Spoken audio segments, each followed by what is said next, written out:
Hi everyone, thanks for joining the channel today.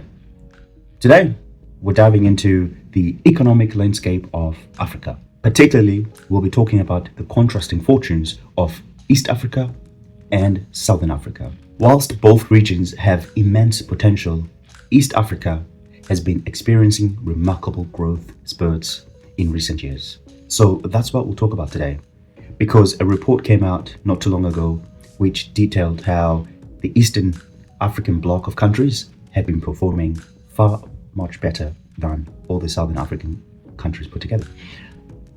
So that's the main focus of today. Africa is a vast continent, as we all know, with 55 countries boasting unique cultures, geographies, and economic structures. While some nations are resource rich, others are developing their economies in different ways. Despite the diversity, Africa is the second fastest growing region globally after Asia. Our focus today is on East Africa and Southern Africa. Historically, these regions have faced similar challenges, like dependence on commodities and susceptibility to global shocks. However, recent years have shown a clear disparity. East Africa economies are outpacing their southern counterparts. So, one key factor driving East Africa's growth is strategic focus on infrastructure development. So that's what they focused on a lot. Unlike Southern Africa, which might be grappling with outdated infrastructure, East African countries are investing heavily in mega projects. Some of these projects include constructing of new rail lines, ports, airports, and all of this really allows the movement of people easily, and as well the movement of goods and services quite easily. And other areas they've invested in is in energy. They've invested a lot in a lot of hydropower and other renewable projects they're doing over there on the eastern side of the continent, and as well as other digital infrastructure, such as laying more fiber optics into the ground so that they can bring cheaper access to the internet for all their people. And this is allowing them to enter this whole digital space of doing work. Moreover, reliable electricity has been a game changer for the eastern side of Africa. So this has been a game changer for businesses. East Africa's focus on infrastructure, like improving electricity generation and grid expansion, has brought about consistent power benefits, and this has allowed the entire service sector to thrive in many different ways. So that's been one key important thing they've managed to do better than the Southern African countries.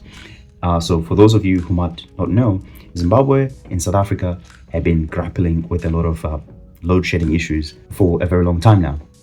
More so Zimbabwe than South Africa. South Africa, more in recent years, has started to experience what the Zimbabweans next door have been experiencing for over a decade, right? So the consistent load shedding has affected many small businesses over there, because if you're a small business owner who relies on electricity to do whatever you need to do, then you're just being set backwards because all your normal daily operations were just being affected. So the Eastern African countries managing to move past this hurdle of consistent, reliable electricity has really been a game changer for them.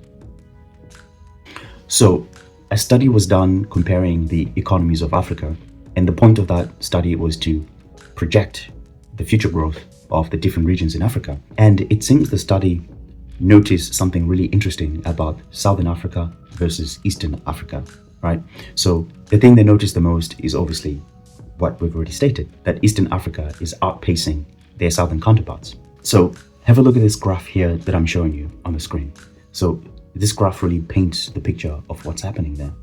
So you can see that from the left-hand side, it's a projection of Africa as a whole, and in the middle, in blue or navy blue, is a projection of Southern Africa.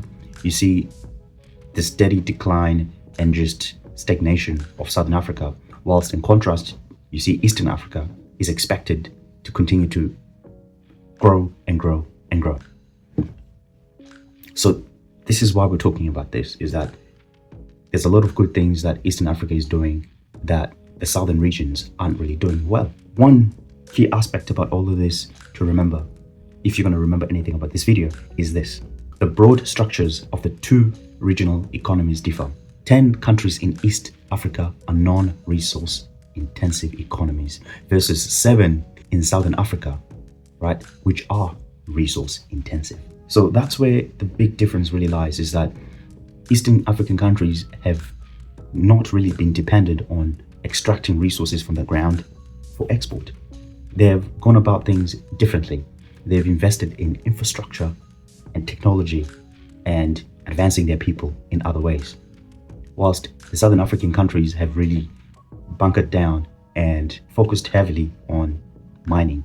So why is this so important to not be dependent on heavy extractions of resources? So as we saw in the previous charts, the eastern side of Africa is projected to continue to grow at a really fast pace. So that's why it's important. They've shown the rest of Africa that you don't need to be reliant on the mining industry for growth. You can do it in other ways.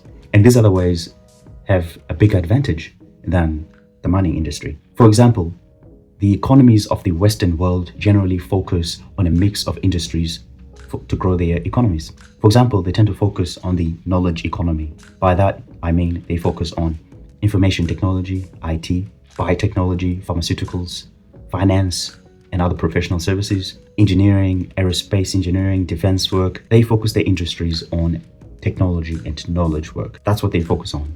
That's how they've been able to outpace the rest of the world, because they realize that you can't compete in the same manufacturing space or resource intensive space as everyone else around the world, where they're able to do it at a much cheaper rate. For example, the big reason why many companies in America choose to manufacture their stuff in Asia is because it's cheaper there. So why would you want to enter the same market space as someone else who's able to do something a lot cheaper? Because the labor there is much cheaper. So hence why this topic here is quite important. It's important to allow people in Africa to notice that moving away from what we've been traditionally doing over the past 100 years or so can only take us so far. And then entering other spaces where we invest in our infrastructure and technology will be able to allow us to advance our economies. That's what all governments in Africa want to do. So East Africa's economic rise is an inspiring story.